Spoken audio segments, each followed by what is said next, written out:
السلام علیکم ناظرین،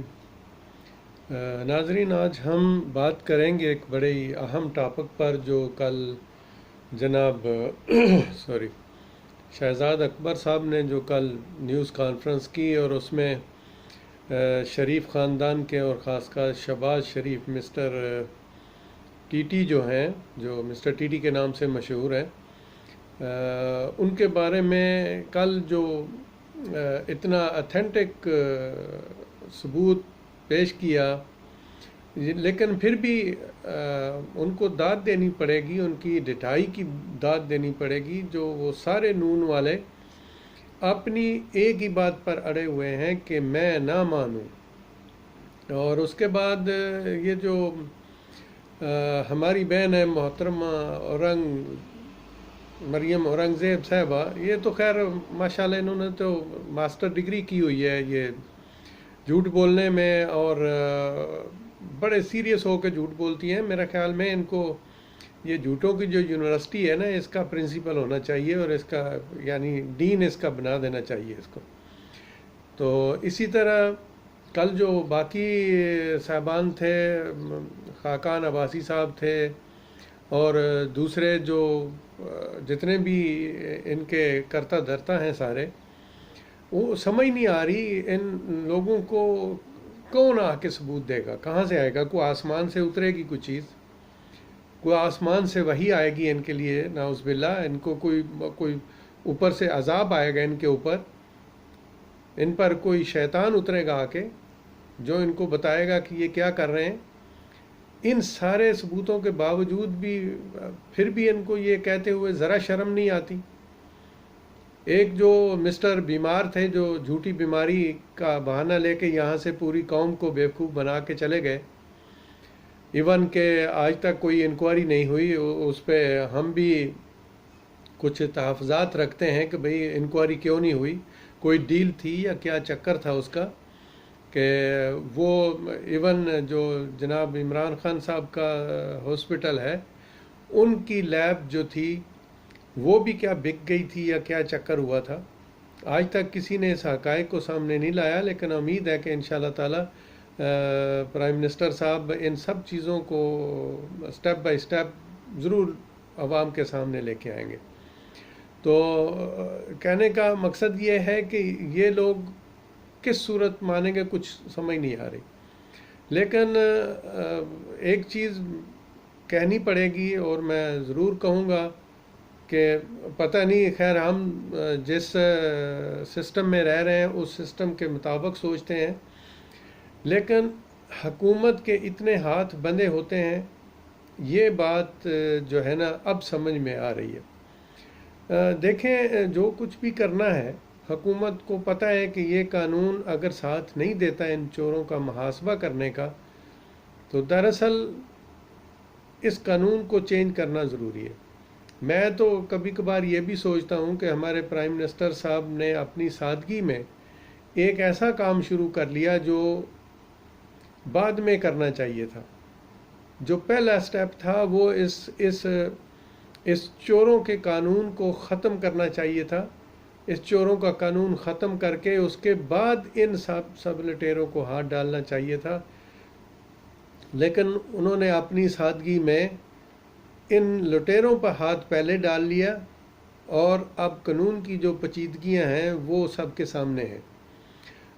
نائب جو گل کھلا رہی ہے اس کا بھی سب کو پتہ ہے، ہائی کورٹ نے جو کیا، سپریم کورٹ نے جو کیا، اور وہ چور شریف کے جانے سے پہلے جو جعلی بیمار تھا، اگر کابینہ نے، حکومت نے شرط رکھی تھی کہ بھئی ان کے اثاثے جو ہیں وہ اٹیچ کریں، تو ہمارے کورٹ نے، ہائی کورٹ نے ماشاءاللہ کسر کوئی نہیں چھوڑی تھی شریف خاندانوں کی وفاداری میں، اور انہوں نے 50 روپے کے اس مسٹر ٹی ٹی کے شورٹی بانڈ پر اس چور کو باہر بھیج دیا تھا۔ اور ہمیشہ ان کے لیے جو شریف خاندان ہے، ان کے لیے خیر کراماتیں تو بہت ہوتی ہیں، جیل میں ان کے لیے اے سی بھی لگ جاتے ہیں۔ یہ ساری چیزیں صرف اور صرف ان لاڈلوں کے لیے ہیں۔ خدا کے لیے کبھی کسی نے سوچا ہے کہ جیل کے اندر کتنے لوگ مر جاتے ہیں جن کی اپیلیں نہیں نکلتی؟ اور ان لوگوں کی رات کو 2 بجے بھی عدالت لگ جاتی ہے. یہ کیا ہے بھائی؟ یہ کہاں سے اترے ہیں؟ خدا کے لیے ایسے کرپٹ لوگوں کو جو جیل کا بدترین حصہ ہے اس میں رکھیں. ان کو کس لیے ایسی دیتے ہیں؟ ان کو کس لیے یہ ساری چیزیں دیتے ہیں؟ کوئی سیاسی قیدی ہو تو اس کی بات کچھ اور ہے.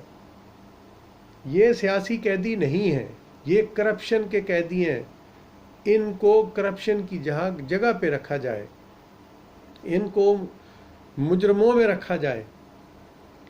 اور امید ہے انشاءاللہ تعالیٰ کہ ہماری جوڈیشری جو ہے اس وقت جناب چیف جسٹس گلزار احمد صاحب کی موجودگی میں وہ جو ماضی ہے اس کو نہیں دہرائے گی. اور انشاءاللہ تعالیٰ اب جوڈیشری میں ہیڈ آف دا ڈپارٹمنٹ وہ شخص بیٹھا ہوا ہے جو پاکستان کا مخلص ترین شخص ہے. اور انشاءاللہ ہم ان سے امید کرتے ہیں کہ وہ جوڈیشری کو اس شریف خاندان پر مہربانیاں کرنے سے ضرور منع فرمائیں گے. تو جناب پرائم منسٹر صاحب، ہم آپ سے ریکویسٹ کرتے ہیں، chief of the army staff جناب قمر جاوید باجوہ صاحب، آپ سے بھی ریکویسٹ کرتے ہیں اور چیف جسٹس صاحب سے بھی ریکویسٹ کرتے ہیں، خدا کے لیے اس ملک کی خاطر جو ہے ان قوانین میں کوئی تبدیلی لائیں، ان قوانین کو چینج کریں، اس کو ختم کریں، اس سے سارے چوروں کے سسٹم کو ختم کریں. ابھی آپ دیکھ لیں 18ویں ترمیم جو ہے یہ انہوں نے کس لیے کی؟ یہ انہوں نے لوٹنے کے لیے کی. اب کوئی چیز چھپی پیچھے رہ گئی ہے؟ جب سے 18ویں ترمیم آئی ہے وہ کراچی جو روشنیوں کا شہر تھا وہ ڈیروں کا اور گندگیوں کا شہر بن گیا. میں بھی کراچی سے پڑھ کے آیا ہوں.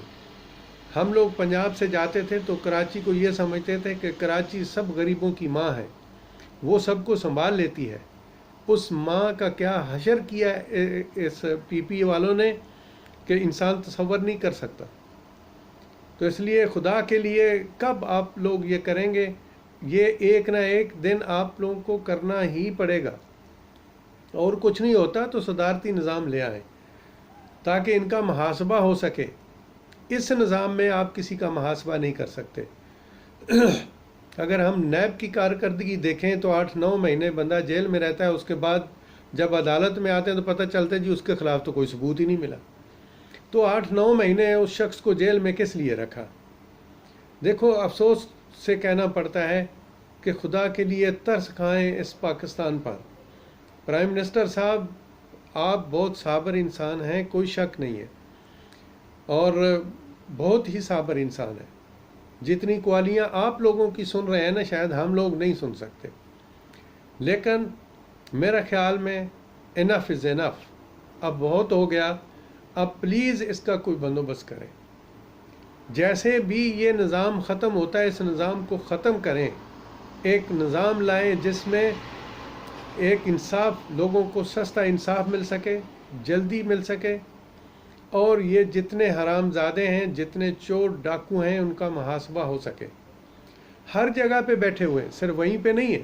بیوروکریسی میں دیکھ لیں، آپ کسی ڈپارٹمنٹ میں جا کے دیکھ لیں، آپ بیٹھے ہیں نا، آپ نے جو کچھ بھی بنایا بہت کچھ کیا، بہت کچھ کر رہے ہیں. آپ مجھے بتائیں کیا ہو رہا ہے؟